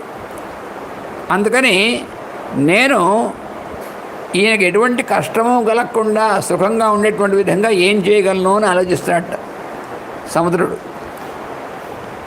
తథా మయా విధాతవ్యం విశ్రమేత యథా కపి శేషం చ మయి విశ్రాంత సుఖీసో అతితరిష్యతి. అప్పుడు ఆలోచిస్తే నీకు అనిపించిందంటే చాలా వేగంగా ఇంతసేపు ప్రయాణం చేశాడు కదా, కొంతసేపు ఈయనకి విశ్రాంతి కలిగించినట్టయితే కాసేపు విశ్రాంతి తీసుకుని నా వల్ల విశ్రాంతి తీసుకుని తర్వాత మళ్ళీ సుఖంగా మిగిలినటువంటి ప్రయాణం చేసి అక్కడ చేరవలసిన చోటు చేరతాడు అని సముద్రుడికి అనిపించి ఏం చేశాడు? ఇది కృత్వా మతిం సాధ్వీం సముద్ర ఛన్నమంభసి హిరణ్యనాభం మైనాకం ఉవాచ గిరిసత్తమం. ఈ విధంగా ఆలోచించి సముద్రఛన్నం అంబసి, నీళ్లలో సముద్రం చేత కప్పబడి నీళ్లలో లోపలికి ఉన్నటువంటి సాధువు మంచివాడు అయినటువంటి హిరణ్యనాభుడు అయినటువంటి మైనాకుడు అనేటువంటి గిరిసత్తమం పర్వత శ్రేష్ఠుడైనటువంటి వాడు సముద్రంలో లోపల ఉన్నట్ట. ఆయన హిరణ్యనాభుడు. ఆయన యొక్క నాభి అంతా కూడా, నాభి అంటే ఆయన యొక్క సెంట్రల్ ఇదంతా కూడా హిరణ్యం అంటే హిరణ్మయం అని అర్థం, అంటే కిరణ్మయం అని అర్థం. అక్కడ హిరణ్యం అనేటువంటి మాట ఎప్పుడొచ్చినా సరే వేదాల్లో కానీ రామాయణం మొదలైనటువంటి వాటిలో కానీ భాగవతంలో కానీ ఎక్కడైనా సరే హిరణ్యము అనేటువంటిది బంగారం అంటే కేవలం ఫిజికల్గా ఉన్నటువంటి గోల్డ్ అని అర్థం చెప్పుకోకూడదు. అంటే మనం మామూలుగా చెప్పుకుంటాం అర్థం, కానీ వేదంలో ఉన్నటువంటి దానికి హిరణ్యవర్ణాం హరిణీం అనే హిరణ్మయమైనటువంటిది అనేటువంటిది వస్తే అర్థం ఏమిటంటే కిరణ్మయం అని అర్థం. ఆ కిరణ్మయం అనేటువంటిదే మార్పు చెంది హిరణ్మయం అయింది. ఆ పదమే ఈ పదంగా మారింది. అందుకని ఈయన హిరణ్యనాభ, మైనాకుడు హిరణ్యనాభుడైనటువంటి వాడు. అప్పుడు ఆయన గురించి ఆయన గుర్తొచ్చాడు ఈ సాగరుడికి. వచ్చి ఆ మైనాకుడితో అంటున్నాడు, తన లోపల ఉన్నటువంటి మైనాకుడు తన లోపల దాక్కుని నీళ్ళల్లో సముద్రంలో కింద ఉన్నాడు. ఎప్పటి నుంచి ఉన్నాడు? ఇంద్రుడు ఎప్పుడైతే పర్వతాల యొక్క వీటన్నిటినీ కూడా రెక్కలన్నింటినీ కూడా ఖండించేసేసి వాటిని కిందకి వండిపిస్తే అది కర్లకుండా స్థిరంగా ఉండేందుకోసం చేస్తున్నాడో అప్పుడు వాయువు చేత రక్షింపబడి ఈ మైనాకుడు అనేటువంటి వాడు బయటికి కనబడితే ఇంద్రుడు వీడి యొక్క రెక్కలు ఖండిస్తాడని చెప్పి బయటికి కనబడకుండా వాయువు చెప్పినటువంటి ఉపాయం వల్ల వాయువు చేత రక్షింపబడి సముద్రంలోకి వెళ్ళిపోయి సముద్రంలో లోపల ఉన్నాడు. అందువల్ల రక్షింపబడ్డాడు. అందుకని సముద్రుడికిను మైనాకుడికి కూడా చాలా స్నేహం. అందుకని సముద్రుడు ఇప్పుడు ఏం చేస్తున్నాడు? మైనాకుడితో అంటున్నాడు, త్వం ఇహ అసుర సంఘానాం దేవరాజ మహాత్మనా పాతాళ నిలయానాం హి పరిఘ సన్నివేశిత. పైగా ఈ సముద్రంలో ఈ విధంగా లోపల ఉన్నటువంటి మునిగి ఉన్నటువంటి ఈ మైనాకుడికి ఒక పని అప్పచెప్పారు దేవతలందరూ కూడా. ఏమిటా పని అంటే, పాతాళంలో ఉన్నటువంటి వాళ్ళు జీవులు ఉన్నారు. ఆ పాతాళంలో ఉన్నటువంటి వాళ్ళని అసురులు అంటారు. ఆ అసురులు అనేటువంటి వాళ్ళు పైకి రాకుండా ఈ మైనాకుడిని నువ్వు జాగ్రత్తగా ఈ లోపల అడ్డంగా ఉండు, వాళ్ళ పైకి రావడానికి వీలు లేకుండా వాళ్ళకి అడ్డంగా నువ్వు నిలిచి ఉండు అని చెప్పి ఈయనకి అప్పచెప్పారు మన మైనాకుడికి. ఈ తమాషా మనలో కూడా, మన శరీరంలో కూడా అధోభాగం అనేటువంటి దాన్ని పాతాళం అంటారు. మూలాధారం వైపు ఉన్నటువంటిది, కింద ఉన్నటువంటిది పాతాళం అంటారు. ఆ పాతాళం అనేటువంటి దగ్గర ఉన్నటువంటి వాటిని నాగములు అంటారు. ఈ నాగములు అంటే పాములు అన్నమాట. అంటే మనలో లోయర్ ఉన్నటువంటి మన ఇన్స్టింక్ట్స్ అన్నీ కూడా వాటిని పాములు అంటారు అన్నమాట. అవి పైకి వచ్చి డిస్టర్బ్ చేయకుండా మధ్యలో ఉన్నటువంటి దాన్ని మైనాకుడు అంటారు. అందుకని హిరణ్య నాభి అంటే నాభి దగ్గరికి ఉన్నటువంటి దగ్గర దిగుకు ఉన్నటువంటి లోకాలు ఇవి. అందుకని నాభి దగ్గర వాటిన్నిటికి కూడా స్టాప్ అని చెప్పి వాళ్ళు ఉంటారనమాట. అక్కడ మైనాకుడు మనలోనే ఉంటాడు, సముద్రం అనేటువంటిది అంటారు. అంటే ఇది విచిత్రమైనటువంటిది. అలా అక్కడ దొరికేటువంటిది మనలో దొరికేటువంటిది ఒకటే ఫార్ములా. అంటే యోగపరంగా ఉంటే మనలో కూడా పనిచేస్తుంటుంటుంది అదే. అక్కడ కొన్ని చోట్ల తమాషాగా ఉంటుంది. మరి అమ్మవారు అక్కడికి వెళ్ళేందుకు ఉంది అంటే, పాతాళం అంటే అలా సమానమైనటువంటి చోట దక్షిణంలో కిందన ఉంది దేవుడు. అక్కడ ఆవిడ ఎలా ఉంటుంది, కుండలిని శక్తిగా ఉంటుంది. మరి కుండలిని శక్తి అనేటువంటిది మన లలితా సహస్రనామంలో వస్తుంది. మహాశక్తి కుండలిని బిసతంతు తనీయసి. కుండలిని అనేటువంటిది మహాశక్తి అంటే మహా హయ్యెస్ట్ పవర్ అన్నమాటది. కానీ ఎలా ఉంటుంది అది లోపల బిసతంతు తనీయసి అంటే తామర కాడలో ఉండేటువంటి దారాలు ఉంటాయి. ఆ దారాలు ఎంత సూక్ష్మంగా ఉంటాయో అంత సూక్ష్మంగా ఉంటుంది. కానీ మహాశక్తి అని చెప్పి చెప్పాడు లలిత సహస్రనామంలో. అది మనలో లోపల అంతర్లీనంగా ఉండి అలా ఉంటుందన్నమాట. మన ఈ సాధకుడైనటువంటి వాడి యొక్క దీనివల్ల ఆ శక్తి పనిచేస్తూ ఉంటుంది. అందుకని ఇప్పుడు ఆ అమ్మవారి దగ్గరికి వెళ్తున్నాడు ఈయన. అందుకనే దక్షిణ వైపు వెళ్తున్నాడు ఈ ప్రయాణం అంతా కూడా అని. ఇప్పుడు ఈ మైనాకుడు ఏం చేసేటువంటి పని, ఆ పాతాళంలో ఉన్నటువంటి అసురులు పైకి రాకుండా ఉంటాడు కదా ఆయన, అక్కడ ఉంటాడు. అందుకని ఈ సాగరుడు అంటున్నాడు, సముద్రుడు ఏమనంటే, నువ్వు త్వం ఇహ అసుర సంఘానాం దేవరాజ్ఞ, దేవతల రాజు అయినటువంటి ఇంద్రుడి చేత ఇక్కడ ఉంచబడ్డావు.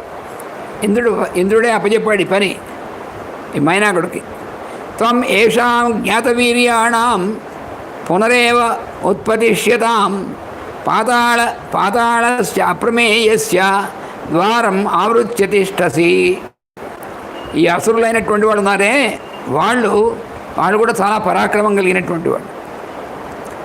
వాళ్ళు మళ్ళీ ఆ కింద నుంచి పైకి మళ్ళీ రాకుండా ఎప్పటికీ ప్రయత్నం చేస్తుంటారు. పైకి మళ్ళీ రావడానికి, పై లోకాలకు కూడా వచ్చి డిస్టర్బ్ చేయడానికి ప్రయత్నం చేస్తుంటారు మనలో. అందుకని వాళ్ళని పాతాళ లోకంలో అక్కడే ఉంచి పైకి రాకుండా నువ్వు నిలిచి ఉన్నావు ఇంద్రుడి యొక్క ఆజ్ఞతో. తిరియగ్ ఊర్ధ్వం అధశ్చైవ శక్తిస్తే శీలవర్ధితం. అందుకని ఓ మైనాక, నీకు ఉన్నటువంటి శక్తి ఏమిటంటే, తిరియగ్ అంటే హారిజాంటల్గా తలం మీద, ఊర్ధ్వం అంటే పైకి, అధశ్చ అంటే కిందకి. అటు పైకి ఇటు కిందకి సమతలంగాను ఎటు కావాలంటే అటు ఈ మైనాకుడు తన యొక్క దీన్ని శక్తిని వృద్ధి చేయగలడు. అంటే తన యొక్క శరీరాన్ని, తన యొక్క దీన్ని అంతని కూడా వృద్ధింపజేయగలడు అనమాట, పెంచగలడు. తస్మాత్ సంచోదయామి త్వాం ఉత్తిష్ట గిరిధత్తమా. ఇప్పుడు నేను నీకు ఒక ఆజ్ఞని ఇస్తున్నాను, అందుకని నువ్వు పైకి లేవాల్సింది. ఏమిటది? స ఏష కపిశార్దూలస్త్వాం ఉపర్యేతి వీర్యవాన్ హనుమాన్ రామకార్యార్థి భీమకర్మ ఖమాప్లుత. ఏం చేస్తున్నాడంటే, కపిశ్రేష్ఠుడైనటువంటి హనుమంతుడు, మహాబలవంతుడైనటువంటి వాడు, త్వాం ఉపైతి, నీ పైనుంచి వెళ్తాడు. ఇప్పుడు ఆయన హనుమంతుడు, రామకార్యార్థి. ఆయన భీమకర్మ అంటే ఎవరూ చేయలేనటువంటి భయంకరమైనటువంటి పనిని చేయడం కోసం వెళ్తున్నాడు. అందుకోసం ఖమ్ అంటే ఆకాశాన్ని, ఆప్లుత దాటుతున్నాడు, ఆకాశంలో ఎగురుతున్నాడు. అస్య సాహ్యం మయా కార్యం ఇక్ష్వాకు కులవర్తిన, ఆయన చేసేటువంటి పని ఇప్పుడు ఇక్ష్వాకు కులంలో జన్మించినటువంటి అతనికి కావాల్సినటువంటి పని చేస్తున్నాడు. కాబట్టి అతనికి నువ్వు సహాయం చేయవలసింది. అది నేను చేయవలసిన సహాయానికి నువ్వు నేను చెప్పినట్టుగా నువ్వు చేయవలసింది. మమ ఇక్ష్వాకవ పూజ్యా పరం పూజ్యతమాస్తవ. అందువల్ల ఇక్ష్వాకు వంశం వాళ్ళందరూ కూడా నాకు పూజింపదగినటువంటి వాళ్ళు, పూజ్యులైనటువంటి వాళ్ళు నాకు. అందుకని నువ్వు ఆ ఇక్ష్వాకు యొక్క కార్యం పని కోసం వెళుతున్నటువంటి ఆయన కూడా మహాపూజ్యుడైనటువంటి వాడు. అందుకని నీకు కూడా పూజ్యుడే ఆయన అంటున్నాడు. కురు సాచివ్యం అస్మాకం నా కార్యం అతిక్రమేత్, కర్తవ్యం అకృతం కార్యం సతాం మన్యముదీరయేత్. అందువల్ల నువ్వేం చేయాలి, నువ్వు మాకు సహాయం చేయాలి.